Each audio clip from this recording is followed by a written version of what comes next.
Yo no voy a conocer más el caso Norita. Sin embargo, hay datos de la realidad que no han sido considerados, por eso lo estoy comentando porque no voy a conocer este proceso, hay datos de la realidad que no han sido considerados por el Ministerio Público y han construido una narrativa pésima. Entonces, cuando se encuentra una narrativa pésima en la imputación, no vinculados a datos de la realidad, ¿de qué estamos hablando? Eso no sirve. Cuando bien existen otros datos de la realidad de ese mismo caso que podría servir de insumo para construir una imputación. Eso es algo distinto, completamente distinto. Y pasamos al último tema, donde más bien sí existen datos de la realidad, sí existen elementos de convicción, sí tenemos insumos en esa pretensión de aproximarnos razonablemente a la verdad, tenemos. Sin embargo, se construye una pésima narrativa. No se utilizan adecuadamente las técnicas de la narrativa. Obviamente, creo que esa es la gran cantidad más bien de casos que tiene el Ministerio Público. No obstante tener buena información, sin embargo, no construyen una imputación adecuada observando las técnicas de la narrativa, ¿no? Entonces, ¿por qué nosotros hacemos esa perspectiva dual a propósito de los alegatos de apertura? Muy simple, porque de lo que se trata es de compatibilizar las dos dimensiones. Por un lado, una narrativa coherente y por otro lado, siempre su pretensión de verdad, siempre su clave epistémica. Esa es la idea, ¿no? Cuando existe un divorcio entre ambos, tenemos serios problemas, porque una buena narrativa servirá, como dicen los consejos prácticos de la litigación, para presentar al juez una especie de cómodo sillón, nada más, desde donde pueda apreciar cómo se desenvuelve ese debate. Por eso dicen que debe ser una versión, reparen este término, creíble, como si el debate fuera una especie de creencia. No, pues, no. Estamos señalando que es una historia, ¿correcto?, con pretensión epistémica, desarrollada sobre la base, lógicamente, de los elementos de convicción que permitan luego su reproducción cognitiva en juicio. Es algo diferente, porque estamos considerando en serio las dos dimensiones. Y sabemos que cuando vamos a desarrollar, vamos a construir nuestros alegatos de apertura, necesariamente estamos anclados en los elementos de convicción. Esos dos temas son desarrollados por el profesor Tarufo, esta dimensión epistémica, a propósito de las buenas narraciones versus narraciones verdaderas. Anótenlo así. Yo no quiero todavía socializar la comunicación de este texto porque eventualmente ese es uno de los libros que nos van a obsequiar en este curso de teoría general de la prueba del profesor Tarufo, ¿no? Bueno, en este texto dice buenas narraciones versus narraciones verdaderas. Son diferentes, ¿no? Buenas narraciones, novela, que no necesariamente es una narración verdadera. Caso, novelas, ¿no? Malas narraciones y narraciones falsas, que se puede presentar, claro. Malas narraciones, una construcción cacofónica, mal elaborada, y lógicamente que es una narración falsa, porque no está vinculada al mundo de la realidad. Y por el otro lado, encontramos buenas narraciones y narraciones verdaderas. Y finalmente, malas narraciones, ¿cierto? Malas narraciones y narraciones falsas. Cuando hace referencia el profesor a estos tres niveles, les voy a leer más o menos para que esto quede fijado más técnicamente. Dice, primera situación. La primera. Puede tratarse de una buena narración, pero falsa. La novela de Grisman, al igual que miles de novelas bien escritas, son ejemplos de este tipo de relatos.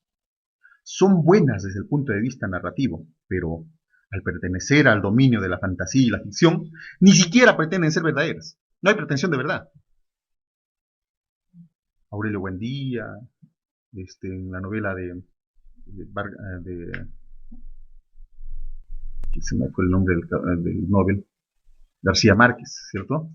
Que es esa forma de narrar, de cómo se detiene el tiempo, pues tiene una narrativa increíble, sugerente, pero jamás este escritor habría pretendido con ello que eso sea veraz. No hay una pretensión de veracidad en él.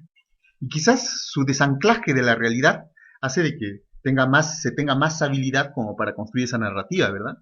Como no estoy vinculada a la realidad, pues puedo realizar narraciones muy, muy, muy interesantes. Son buenas narraciones, como se dice. Ese es el primer supuesto.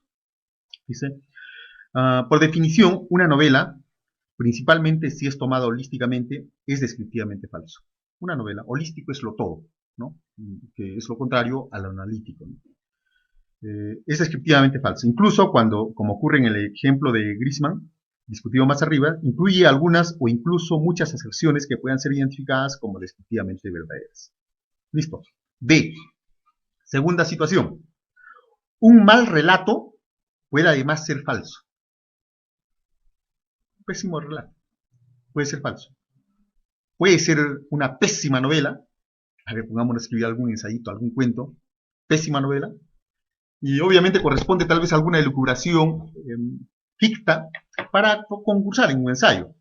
¿Puede darse eso? Claro, a cada rato. Construyamos en este momento un pequeño cuento, una novela. A ver cuántas de todas las novelas que escribimos, no, obviamente, sin corresponderse con la realidad, ideen algo ustedes, no sé, algún tema vinculado hacia la actividad judicial, pero que no esté vinculado con un hecho real. Puede tener referencias, espacios, históricas, de ciudad, incluso, no hay ningún problema, pero que no se corresponda con la realidad. Les aseguro que gran parte de los trabajos que desarrollaríamos, porque lo trabajamos así nada más por artesanalmente, pues no superarían los estándares de una buena narrativa, de las técnicas narrativas. Y no solamente tenemos una pésima o mala narrativa, sino que no está vinculado incluso con la realidad. Ese es el segundo supuesto. Ese es el segundo supuesto, ¿no? Dice, segunda situación. Un mal relato puede además ser falso. Este es desafortunadamente el caso de muchas novelas mal escritas. Pretenden narrar una historia, pero carecen de los elementos de una buena narrativa. En cualquier caso, como estas narraciones son novelas, no pretenden ser verdaderas, incluso cuando puedan incluir algunas afirmaciones verdaderas. Esos ensayos que escribamos en realidad no pretenden ser verdaderos, ¿cierto? Esas novelitas que pretendemos escribir, no hay pretensión de verdad, ¿bien? Pero lo que ponía en un extremo era el caso de, no sé, por alguna situación, pónganse a pensar que algún fiscal que tenga algún problema con algún ciudadano y formula pues la imputación, construye una pésima narrativa, obviamente, y con pretensión de verdad, pero con pretensión de verdad, vean lo que estoy indicando, sin embargo no vinculada a los elementos de comisión. No vinculada a los elementos de comisión. Una denuncia calumniosa, por ejemplo, ¿cierto? No está vinculada a la realidad. Mala narración y narración falsa. Mala narrativa y narrativa falsa. Es lo más detestable que puede haber, ¿no? Tercera situación, y normalmente eso se presenta pues en los panfletos, en aquellas difamaciones donde se encuentra una mala narrativa, mala narración, y esa narración a la vez es falsa, ¿no? Entonces no es solamente propio de los concursos, sino también es propio de aquellos comportamientos difamatorios que pretenden afectar a veces la honra de las personas, ¿no? La tercera situación dice, puede tratarse de una buena narrativa que además es verdadera.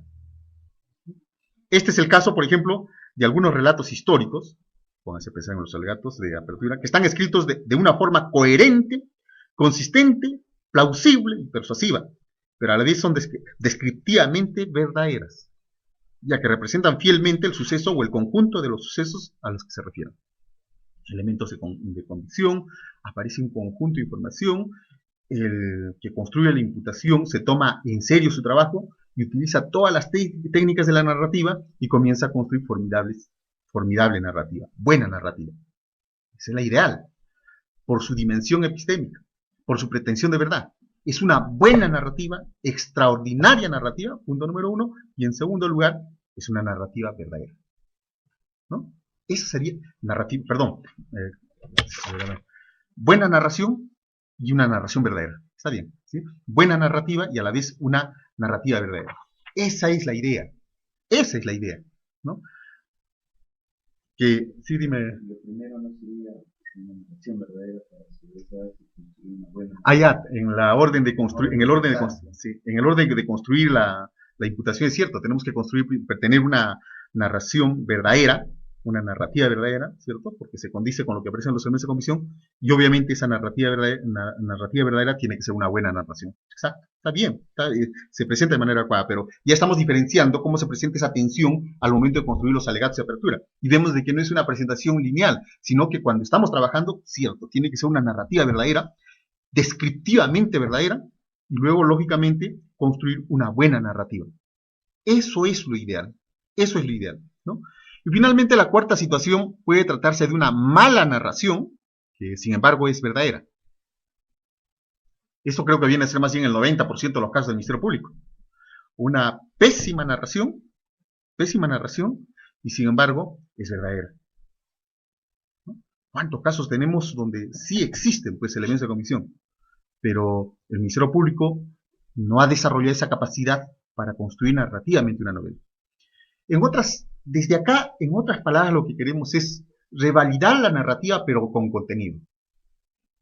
Regresar nuevamente a esa narrativa, pero no en clave de creíble, de historia creíble, como nos dicen los difusores de los consejos prácticos de litigación oral, sino hablamos de unos alegatos de apertura, ¿cierto?, construidos narrativamente, con buena narrativa y con pretensión de verdad, siempre con pretensión de verdad, que descansen, ¿cierto?, en toda una actividad epistémica, descriptiva.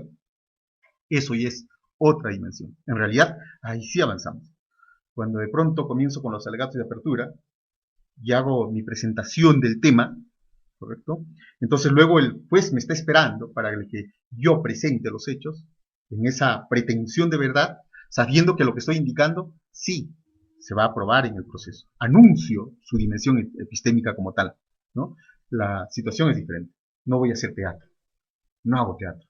En realidad, lo que permite el desarrollo así con fuerza de esos alegatos de apertura es su pretensión de verdad. Es decir, estoy señalando a ustedes que es un juicio en clave cognitiva, con fuerte dimensión epistémica, y que eso es lo que va a dar consistencia al desarrollo funcional, ¿no? Entonces, este es el primer punto respecto de los alegatos de apertura en clave epistémica, que es un primer tema que tenemos que trabajar. Lamentablemente, eso creo que no me van a dejar mentir todas las personas que están involucradas en los temas de capacitación, aún en todo el Perú, se sigue trabajando con los alegatos de apertura persuasivo, creíble, que mueve el corazón de los jueces y todo lo demás. Es que lo hemos recibido así pero tan acríticamente, que eso ha hecho fuerza todavía. Tengan la certeza de que muchos de los que estamos repitiendo acríticamente eso, a veces inconscientemente lo señalamos, ¿no? Pero ya cuando de pronto vemos esto desde otra perspectiva, en clave de construir un proceso cognitivo, esto varía completamente. Acá hay un problema muy importante. Antes de pasar al segundo punto de los alegatos de apertura en clave normativa, estamos hablando en clave epistémica. Esto le es exigible a quien delimita el objeto del proceso. ¿Quién es? El Ministerio Público, ¿cierto? Esto le es exigible, o en todo caso, esto tiene un receptor inmediato que viene hacia el juez, porque lo que le está diciendo ese señor se supone que pues tiene pretensión de verdad y por eso está atento. Y tenemos acá a la contraparte, que es la defensa.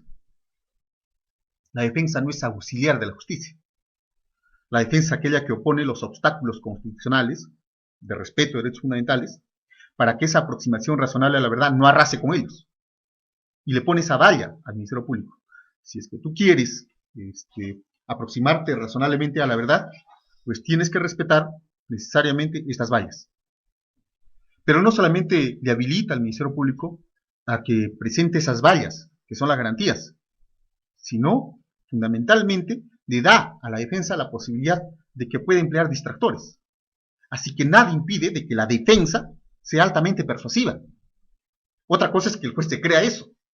Así que la defensa tendrá que saber cuándo utiliza ese argumento fuertemente persuasivo y cuándo no lo utiliza. Probablemente un delito de violación de libertad sexual, si se trata de una mujer, eventualmente el contenido persuasivo va a ser de manera diferente que cuando se trata de unos alegatos persuasivos pero dirigidos al hombre. Entonces va variando. Acá esto es muy importante porque si de pronto consideramos que también la defensa está vinculada